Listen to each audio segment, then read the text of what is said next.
Welcome back, guys, to the Jets rebuild as we near the draft, free agency, and our second season. And sadly, Cameron Wake retires. So the trade turns out to be a flop. We missed the playoffs, and then he retires. So edge rush definitely going to be a primary focus for us as we enter the offseason here. And then more bad news, I was not able to fix these contracts, and I found out why it's doing that in my video where I detailed that I would kind of change the guys' contracts to be in the last years so that some of them hit free agency. Well, it kind of backfired because a bunch of guys that have no chance of hitting free agency do hit it. So in the Cardinals thing, I signed them. We were a more competitive team. It made a little more sense. You know, I'm not going to go after too many of these guys. We will look here and talk about who might be realistic. Zach Martin, he's staying.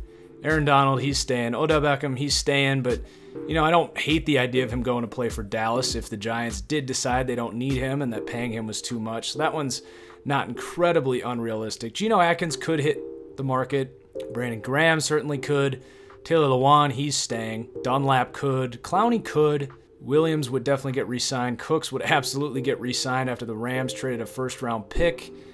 Amari Cooper would get re-signed. So of those guys staying, would it be realistic for the Jets to make a push for any of them? You know, Carlos Dunlap, certainly. We lost Cameron Wake, you know, Brandon Graham as well. We do have a ton of cap space, so probably unrealistic to get them both, but we also don't want to not end up with either of them.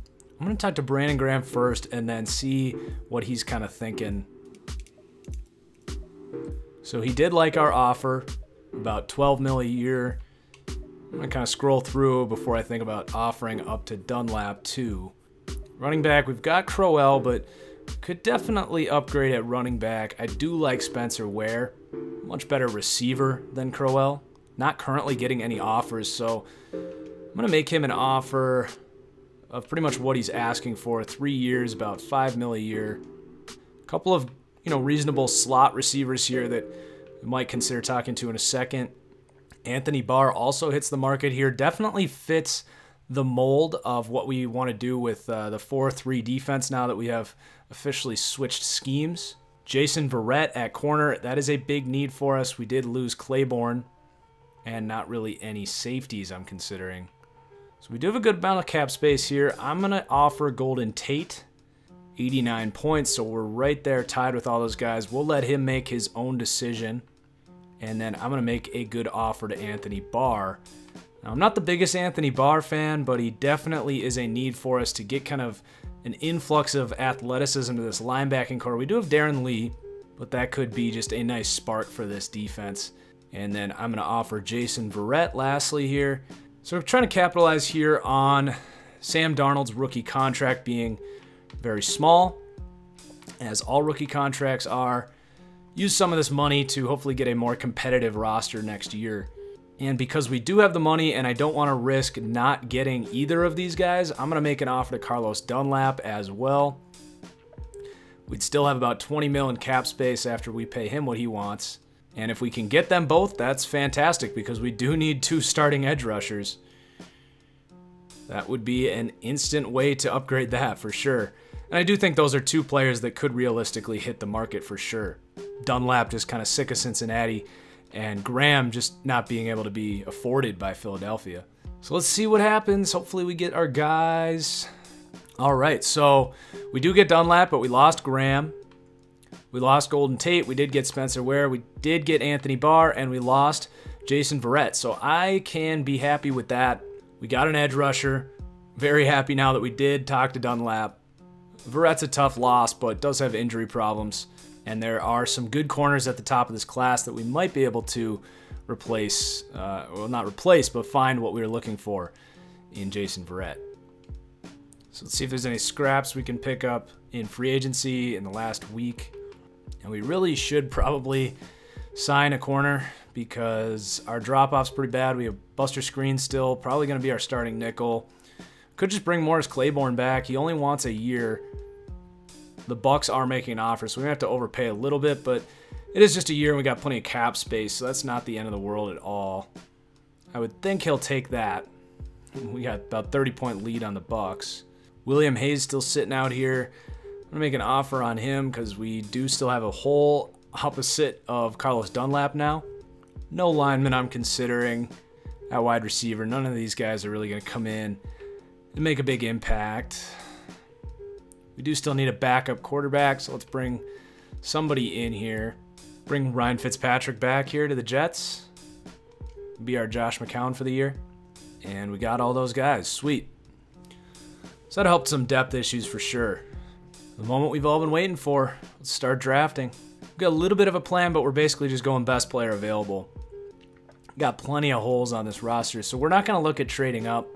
We're just going to see who's available. All right, now that the pick's in, let's go to Adam. Adam, what can you tell us about this guy? When I ask scouts around the league what his biggest asset is, they always point and to be honest, I had no idea we had the 8th overall pick. You know, we didn't have a terrible season, so I'm surprised that we pick in the top 10. But I'll take it. So pretty freaky edge rusher would be the #1 player on our board. Definitely a player to consider. Also got a good corner here, 6'2", out of Stanford. We could consider wide receiver and go the speedy guy here out of Wisconsin. Some really good options here. I tell you what, down here later in the first, there is a corner that I think is probably better than that #1 corner there. So I'm actually going to trade down because we did not know we had the 8th overall pick, and that's my bad. But I'm going to trade down with like Oakland at 14, pick up some picks, especially because we are out of a 3rd round pick from losing Cameron Wake. So can we get a 1st, a 3rd, and a future 2nd for this? Ooh, it's close. How about a 4th this year? Interested, need more value. Future 5th? It's barely even worth it at this point. Might as well just take the guy we want. Want to make sure I'm making realistic trades here as well. Let's just see what people are offering. Wow, that's about as bad as it gets. Wow, Cleveland's offering their 1st round pick next year for it. I'm surprised we can't get just a little trade down and pick up a few nice picks. I think we need to just make this pick. I think we can get an edge rusher later. I'm going to go with the corner because this receiver is projected 3rd round. We can take him in the 2nd, hopefully, and then we get a good corner and a receiver in this draft. So we're going to take the Bama corner, Nick Barton. We're going to make him a little younger as a freak athlete out of Alabama. Probably wouldn't be 23 coming out. The 49ers. Slow development, but total stud. That guy can play for sure. 94 jumping. Sucks he got that low development, but maybe we can shake it in the 1st year. Jets fans are having PTSD about D. Milliner right now. All right, so we're going to skip ahead. Hopefully that receiver's there for us. All the corners are gone. We're going to take this freak, Will Morris. There we go. Look at that. Varying levels of competition. What a stud. No matter if it was some of the weaker defenses in college or some of the toughest, he tore 95 agility, 85 release. Wow. And never sinks down. That's our new #1 receiver. We'll see if he can remain so consistent. It's like a T.Y. Hilton right there. All right, we had to skip ahead a bunch. I had my eyes on this guy right here. B- finesse moves. And when he's actually catching the ball, he's one of the most formidable wideouts in this year's draft. Pretty good. But he has to stop looking upfield in hopes of making big plays. Just might be our starter. We do have William Hayes, but just might be able to work that guy in. 2 picks here in the 5th round. Holy smokes. Storylines coming out of this year's draft. Should we steal another receiver here? The 49ers. He's not as good as I thought he'd be, but 92 speed, 93 acceleration, 90 agility, really good catching. We can work with that. Oh, we got 2 picks in this round. The Jets are now on the clock. Grab a freak guard. The Jets. There we go. Quick development, good blocker.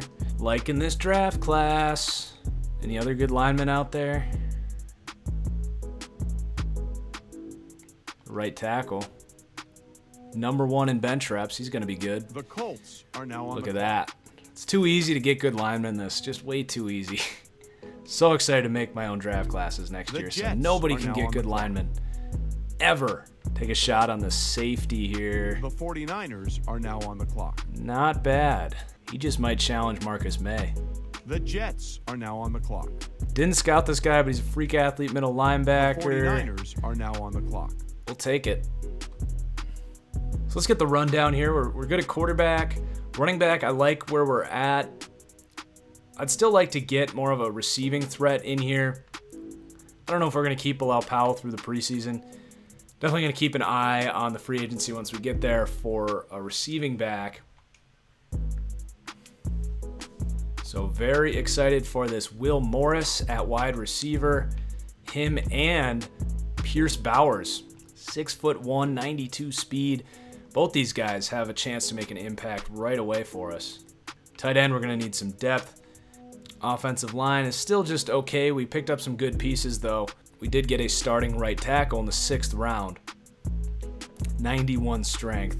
Able to address this pass rush a little bit. This Sean Diedrich guy will be interesting. He's got good finesse moves, so we definitely are going to use him when we can. Just might start him over William Hayes. We might monitor that competition in the preseason. Really set at defensive tackle, like those guys. Linebacker, we add Anthony Barr. So a big spark to the linebacking group there. And then we got a stud corner here, Nick Barton. Might just move Claiborne into the nickel and move Screen down to the bench. And then we're going to let Roby Benford battle it out with Marcus May for our starting free safety. May, just in 2 seasons now, hasn't really done too much for us.